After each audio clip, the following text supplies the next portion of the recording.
आखिर Salahuddin Ayyubi flop क्यों हुआ? इतनी अच्छी और बड़ी तरीकी सीरीज को अचानक बंद कर दिया गया, मगर क्यों? क्या वजह है कि तुर्क लोग कुर्द लोगों को पसंद नहीं करते और सलाहुद्दीन अय्यूबी सीरीज का दूसरी सीरीज से मुवाजना इसको फ्लॉप करने की वजह बना?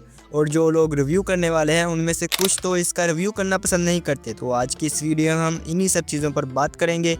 तो शुरू करते हैं, लेट्स स्टार्ट नाउ। तो आपको समझाने के लिए मैंने इस वीडियो को 3 पार्ट में तकसीम किया है। Part number 1 lead character, part number 2 Kurd versus Turk, part number 3 comparison between Salahuddin Ayyubi and other Turkish series. और ये मैं फ्लॉप सिर्फ तुर्की में बात कर रहा हूँ क्योंकि ये तुर्की में फ्लॉप हुआ है, बाकी अदर कंट्रीज का मुझे पता नहीं। पाकिस्तान में इसका पहला सीजन हिट रहा था। Part 1 lead character. जब ये सीरीज प्री प्रोडक्शन स्टेट में थी तो पाकिस्तान और तुर्की के लोग इसके मुश्तरका प्रोड्यूसर थे, तो इनमें पाकिस्तानी एक्टर भी काम करने वाले थे। पाकिस्तान में ऑडिशन भी हुए, मगर मसला था जुबान का, और ये सीरीज तुर्की में बनने वाली थी। बहुत से तुर्की के मशहूर अदाकार को इसके लीड कैरेक्टर के लिए अप्रोच भी किया गया और इवन एक पॉपुलर एक्टर मान भी गया और वो साइन भी हो गया। इस सीरीज पर काम चल रहा था और ये डिले होती चली गई। उस एक्टर के पास इतना वक्त नहीं था तो उसने इनकार कर दिया। और पाकिस्तान के प्रोड्यूसर का ये भी कहना था अगर पाकिस्तान के एक्टर को तुर्की आती हुई तो उनको ज़्यादा से ज़्यादा रोल मिलेगा इस ड्रामे में, और अगर तुर्किश अच्छी आती हुई तो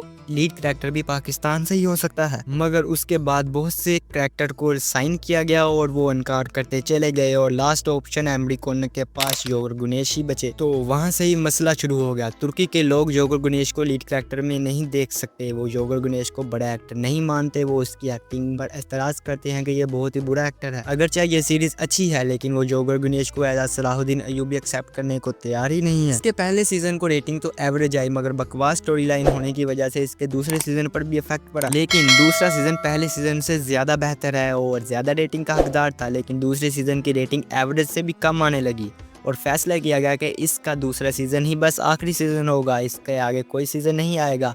अगर चाहे जब ये प्री प्रोडक्शन स्टेट में थी तब इसके 3 सीजन का ऐलान हुआ था और अब इसका दूसरा सीजन ही आखिरी सीजन होने वाला है। पॉइंट 2 कुर्द वर्सेस तुर्क। तुर्की अनातोलिया में रहते थे और कुर्द ईरान के एक आर्याई खानदान से ताल्लुक़ रखते थे, जबकि तुर्क लोग गोकतुर्क ओज़ खान के खानदान से ताल्लुक़ रखते हैं। तो सल्तनत उस्मानिया के ख़त्म होने के बाद अतातुर्क ने एक कौम और एक ज़ुबान का नारा लगाया और कुर्दिश ज़ुबान पर पाबंदी लगा दी। तो कुर्द लोग अपने लिए एक अलग वतन कुर्दिस्तान का दावा कर रहे हैं कि हमारा एक अलग वतन होना चाहिए, इसलिए तुर्की के लोग उनको अच्छा नहीं समझते, उनसे नफरत करते हैं। तो मेरी मालूमात के मुताबिक मुझे इतना ही पता है। हालांकि एमडी कोनक ने इस सीरीज़ को पूरे का पूरा तुर्किश स्टाइल में बनाया। वहाँ के सिनेमेटोग्राफी, ड्रेसेस और जितने भी रहन सहन का तरीका था वो एकदम तुर्किश दिखाया गया।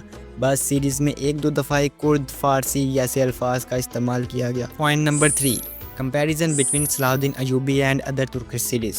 जब ये सीरीज़ चली तो इसके सामने उस्मान जैसी पॉपुलर और मोहम्मद फतेह सुल्तानी जैसी ज़बरदस्त सीरीज़ मौजूद थी, क्योंकि जब इसका पहला सीज़न नशर हुआ तो पहला सीज़न बहुत ज़्यादा फिक्शन से भरा हुआ था। लोग इस पर तनकीद कर रहे थे और इसके लीड कैरेक्टर को भी अच्छा नहीं बोल रहे थे और इसकी सिनेमेटोग्राफी को बेकार बोल रहे थे और इसके मुकाबले में दूसरी सीरीज़ को अच्छा बोल रहे थे। हालांकि इसका रिव्यू करने वाले भी इसको अच्छे अल्फाज से याद नहीं करते। हालांकि इसके दूसरे सीज़न की तारीफ होनी चाहिए थी, लेकिन जो रिव्यू करने वाले हैं उनमें से कुछ इसका रिव्यू करना भी पसंद नहीं करते। और मुझे यूट्यूब पर इसके बारे में बहुत कम रिव्यूज़ देखने को मिलते हैं कि लोगों की इसके बारे में क्या राय है। सीज़न 2 के शुरू में तो मुझे 2-3 एपिसोड के रिव्यूज़ देखने को मिले और बाद में क्योंकि इनको व्यूज़ नहीं आते तो ये रिव्यूज़ देना ही बंद कर देते हैं। ये एक मसला भी है कि इसको व्यूज़ नहीं आते, लेकिन अगर आप रेगुलर रिव्यूज़ डालोगे तो लोग देखेंगे, लोगों का इंटरेस्ट बढ़ेगा और वो आपकी वीडियोज़ देखेंगे। तो ये थी मेरी आज की वीडियो। अगर आपको वीडियो अच्छी लगी हो तो लाइक कीजिएगा, अपनी राय का इज़हार कमेंट में कीजिएगा, और अगर मैंने कुछ गलत बोला हो तो मैं माज़रत खा हूँ। मिलते हैं अगली वीडियो में, तब तक के लिए अपना ख्याल रखिएगा। अल्लाह निगहबान, और सब्सक्राइब भी ज़रूर कर दीजिएगा।